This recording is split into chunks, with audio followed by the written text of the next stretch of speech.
Hi, എല്ലാവർക്കും സുഖമാണല്ലോ അല്ലേ? അപ്പോൾ ഇന്ന് നമ്മൾ നല്ലൊരു കുഞ്ഞു പാർട്ടിയാണ് കേട്ടോ. അപ്പോൾ നമ്മളിപ്പോൾ എല്ലാ വർഷവും ഇതുപോലെ ഒരു തവണ എല്ലാവരും പാടെ ഒന്ന് കൂടലുണ്ട് കേട്ടോ. അപ്പോൾ അതിൻ്റെ ഇതായ തിരക്കും കാര്യങ്ങളൊക്കെ നടന്നുകൊണ്ടിരിക്കുകയാണ് കേട്ടോ. അപ്പോൾ അതിൻ്റെ സെറ്റപ്പുകളൊക്കെ നമ്മൾ അറേഞ്ച് ചെയ്യുകയാണ്. അപ്പോൾ ഒരു കുട്ടക്കാരൊക്കെ ഇങ്ങനെ ഫുഡ് നമ്മളിപ്പോൾ കൂടുതൽ ഓർഡർ ചെയ്യുകയാണ്. എന്നാലും 1-2 ഐറ്റംസ് മാത്രമായിട്ട് നമ്മളിപ്പോൾ വീട്ടിലുണ്ടാക്കുന്നത്. അപ്പോൾ അത് ഉണ്ടാക്കിക്കൊണ്ടിരിക്കുന്നുണ്ട്. പിന്നെ ഇത് കുട്ടക്കാർ പന്തലൊക്കെ ഒന്ന് ഡെക്കറേറ്റ് ചെയ്ത് കൊടുക്കുന്നുണ്ട് കേട്ടോ. അപ്പോൾ കാര്യമായിട്ടൊന്നുമില്ല, എന്നാലും നമ്മളിപ്പോൾ ലൈറ്റൊക്കെ ഇട്ടിട്ടൊന്ന് സെറ്റപ്പ് ചെയ്യാമെന്ന് വെച്ചിരിക്കുന്നത്. അപ്പോൾ രാത്രിയൊക്കെ ആകുമ്പോൾ ലൈറ്റൊക്കെ കത്തുമ്പോഴേക്കും നല്ല രസമാവുമല്ലോ കാണാൻ. അപ്പോൾ അതിന് വേണ്ടിയിട്ട് നമ്മളിപ്പോൾ അങ്ങനെ കുറച്ച് അറേഞ്ച് ചെയ്തെടുക്കുന്നുണ്ട് കേട്ടോ.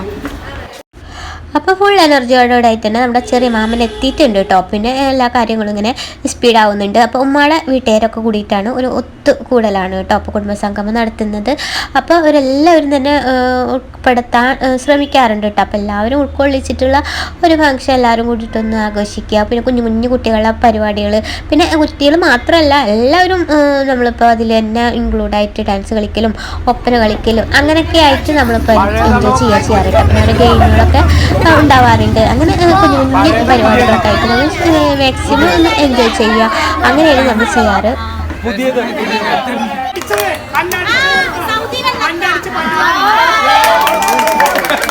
പൂവുക്കുള്ളിരുക്കും കനിക്കൂട്ടം അതിശയം, വന്നത്ത് പൂച്ചിടമ്പല്ലോവിയങ്ങൾ അതിശയം, കടവുളില്ല എന്റെ തായി കാണും ഒരു ചോദ്യം.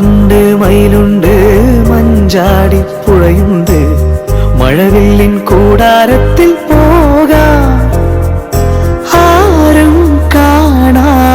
നമ്മൾ ഒരുപാട് ചിരിച്ചൊരു പ്രോഗ്രാമായിരുന്നു ബോയ്സിൻ്റെ ആക്ഷൻ ഗെയിം കേട്ടോ. അപ്പോൾ ഞാൻ വീഡിയോ ആയിട്ട് അപ്ലോഡ് ചെയ്തിട്ടുണ്ട് കേട്ടോ. അപ്പോൾ കാണാത്തൊരു കണ്ടു നോക്കുക കേട്ടോ. നല്ല രസമായിരുന്നു, ഒരുപാട് ചിരിച്ചു കേട്ടോ. അവർക്കത് കൈമാറണം ഈ പാറ്റേൺ. ഇനി അവരിത് തുടങ്ങണം. അതിനവരെ നമ്മൾ റെഡിയാക്കി എടുക്കാനുണ്ട്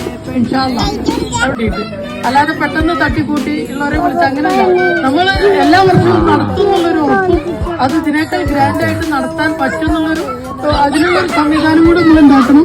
അത് കഴിഞ്ഞിട്ട് നമ്മളെല്ലാം कविता से हमें कहते हैं कि हम सदा मेहनत करनी चाहिए. मेहनत का फल सफलता या विजय. अगर हम आलसी हो तो हम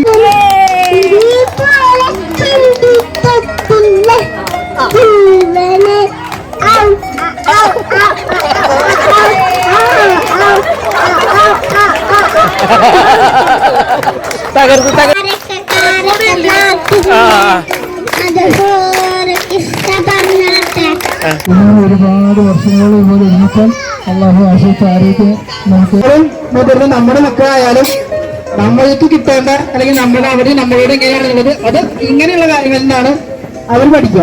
തീർച്ചയായിട്ടും ഇന്ന കാലങ്ങളിൽ ഇല്ലാതായിക്കൊണ്ടിരിക്കുന്ന കുറെ സംഭവവികാസങ്ങളാണ്.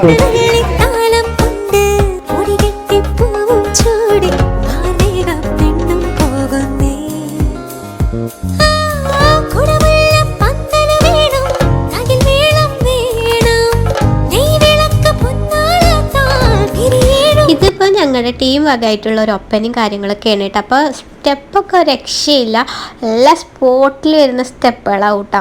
പിന്നെ എല്ലാവർക്കും ഒരുപാട് കളികളൊക്കെ അറിയുന്നതുകൊണ്ട് ഞങ്ങൾ തകർക്കുന്നുണ്ട്. എന്തായാലും വേണ്ടിയില്ല, ഞങ്ങൾക്ക് സ്റ്റെപ്പ് അറിഞ്ഞില്ലല്ലോ, എന്തൊക്കെയോ ഒരു സ്റ്റെപ്പിൽ ഞങ്ങൾ കളിക്കുന്നുണ്ട്. അതുപോലെ തന്നെ കുട്ടികളും നല്ല രസമാണ് കളിക്കുന്നുണ്ട്. നല്ല രസമാണ്. ചിലരൊക്കെ പറയുന്നത് നമുക്ക് ഇതിനേക്കാൾ കുറച്ചുകൂടി ഗ്രാൻഡ് ആയിട്ട് നടത്താം ഈ പരിപാടി. നമ്മളുടെ മറ്റു ബന്ധുക്കളിൽ കുറച്ച് മുതിർന്നവരൊക്കെ അവരെ കൂടെ ഉൾപ്പെടുത്തിയിട്ട് ഒന്നുകൂടെ ഗ്രാൻഡ് ആയിട്ട് നമുക്ക് ഈ പരിപാടി നടത്തണം. മാത്രമല്ല നമ്മുടെ ഈ പുതിയ ജനറേഷനിലോ അവർക്കത് കൈമാറണം ഈ പാറ്റേൺ. ഇനി അവരിത് തുടങ്ങണം. അതിന് അവരെ റെഡിയാക്കി എടുക്കാനുണ്ട് എന്നുള്ള രണ്ടക്ഷരം നാവിൽ നന്മയാണെന്നു. കുടുംബസംഗമം അങ്ങനെയുള്ള ഒരു വലിയൊരു വേദിയായി മാറട്ടെ. നമുക്കിത് മുന്നോട്ട് കൊണ്ടുപോകണം. അപ്പൊ എല്ലാവർക്കും വളരെ നന്ദി. പണിയണ്ടേ, താരാട്ടും പാടണ്ടേ, ഇടവത്തിൽ തെയ്യം തുള്ളും വേലിക്കാറ്റേ, രാവുകൾ കാത്തിരുന്നു ഞാൻ.